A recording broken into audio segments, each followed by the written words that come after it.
mà có ban con tơ từ sai hà bạnនេះគឺបងប្អូនមើលច្រកនេះណាបាទអញ្ចឹងមូលហេតុគឺដោយសារចំណុចមួយហើយកនុះពកនេះគឺជាកនុះរបស់តង់របស់សាច់ក្បាលកន្លះរបស់យើងហ្នឹងតម្រូវឲ្យគេថ្លឹងឲ្យត្រង់គ្នាជាមួយនឹងបងប្អូនជាងម៉ូតូយើងអស់គ្នាដែលរើធ្វើកណាត់មុខប្រភេទពួកតកូ Yamaha មិនថា Honda Filano មិនថាប្រភេទពួក Cubic ឬមិនថាប្រភេទពួក TTX តកូ Yamaha ម៉ាស៊ីន110ម៉ាស៊ីន125ដែលបងប្អូនរើក្បាលកន្លះឬរើម៉ាស៊ីនហើយបង្គុំចូលទៅវិញបាទម៉ូតូ Dash ធម្មតាទាំងអស់ក៏ប៉ុន្តែបងប្អូនមូរ៉ាមកកប់ជិះបានតែកុងទ័រ40ឬ50ទេបាទណាមូដល់ឡើងទេបែរមូរ៉ាមកកប់ហើយតែម៉ូតូអត់មានកម្លាំងទៅមុខទេគឺបានតែកុងទ័រ40ឬកុងទ័រ50ទេណាអញ្ចឹងសម្រាប់បងប្អូនជាងម៉ូតូយើងដែលជួសជុលទៅលើប្រភេទម៉ូតូអូតូប្រភេទតកូល Yamaha បាទណា Filano បាទឬប្រភេទពួក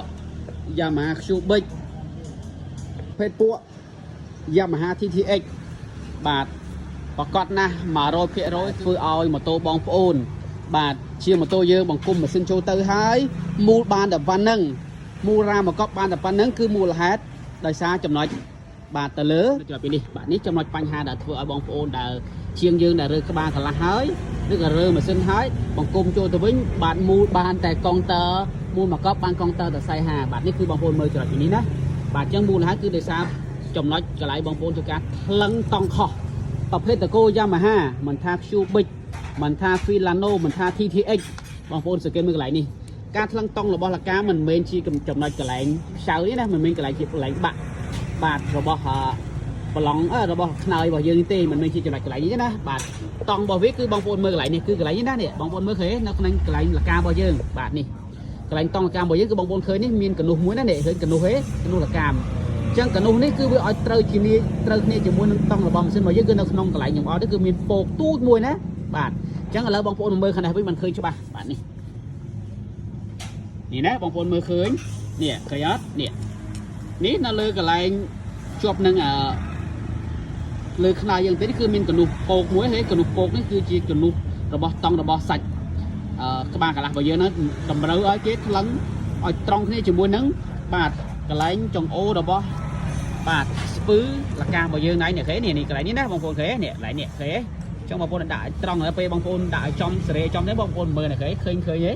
នេះឃើញនេះបាទនេះកន្លែងនេះឃើញនេះកន្លែងខ្ញុំជួយទាំងអស់នេះគឺកន្លែងប្រឡោះរបស់ចង្អូមិនយ៉ងបាទលការបស់យើងឲ្យចំគ្នាជាមួយនឹងជាមួយកន្លែងចង្អល់ទេណាឃើញឲ្យចំនឹងពកដែរខ្ញុំចង្អល់បងឃើញនេះបាទនេះជាចំណុចបញ្ហាសម្រាប់តកូ Yamaha វាអត់ឈិនឆៃដោយប្រភេទពួក Honda ទេ Honda យើងអាចសេរីអាចខិតឡើងលើបន្តិចខិតចុះក្រោមបន្តិចនៅជិះបានធម្មតាតែតកូ Yamaha ប្រភេទ Filano Cubic TTX នេះបងប្អូនហ៊ានតែថ្លឹងខុសនៅចំណុចតង់កន្លែងនេះបន្តិចបាទប្រកាសណាស់ 100% នឹងធ្វើឲ្យមានបញ្ហាទៅលើម៉ូតូបងប្អូនជិះមូល Dash ធម្មតាតែមូរ៉ាមកកប់បានតែកុងទ័រ40 50ទេមូលមកកប់ហើយនេះណាជាចំណុចទូចមួយទេតែបងប្អូនមើលរំលងវានេះជាคลิปមួយដែលខ្ញុំចង់មកចែកម្លែកបាទដល់បងប្អូនជាងពិសេសបងប្អូនជាងយើងដែលរើក្បាលកន្លះឬកណាត់មុខរបស់ប្រភេទពួកតកូ Yamaha មិនថា Filano មិនថា Cubic មិនថា TTX ឬប្រភេទតកូម៉ាស៊ីន110 105ប្រភេទម៉ូតូប្រើប៊ិចណាបាទអញ្ចឹងបងប្អូនថ្លឹងតង់ឲ្យចំទៅបាទនេះតង់របស់ប្រឡងភ្លើងរបស់យើងគឺពោកន្លែងនេះឲ្យជាប់ជាមួយនឹងសាច់កន្លែងនេះទៅបាទហើយអ្វីដែលសំខាន់ផុតដែលបងប្អូនមើលមិនសូវបានជាយល់ឬមិនបានផ្ដោតទៅលើវាគឺចំណុចអាពោកទូចណែនេះគេបាទពោកកន្លែងនេះណា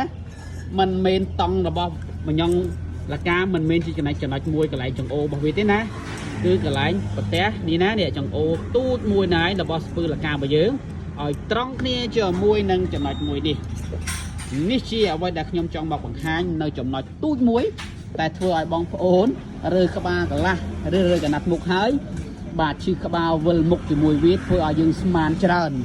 អញធ្វើរួចហើយមិនក៏មូបានមកកប់បានតែកុងទ័រ40មកពីម៉ូទ័រប៊ុំតាំងខូចឬមកពីប៊ិចខូចឬមកពីអីផ្សេងខូចហ្នឹងស្មានច្រើនណាស់តាមពិតគឺចំណុចរបស់វាគឺចំណុចមួយទូចនេះឯងដែលបងប្អូនមើលរំលង ឬក៏មិនបានផ្ចិតចង់ទៅលើវាណាសម្រាប់តកូប្រភេទយ៉ាម៉ាហាបាទនេះជាคลิปវីដេអូមួយដែលខ្ញុំចង់មកចែកម្លែកបាទឲ្យបងប្អូនជាងយើង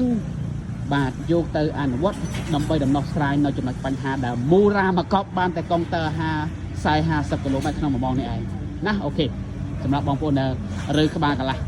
ឃើញคลิปនេះហើយសូមជួយចែកម្លែកដើម្បីទុកជាឯកសារដើម្បីចែកម្លែកបន្តទៅមុខទៀតបាទអរគុណសូមអរគុណបាទ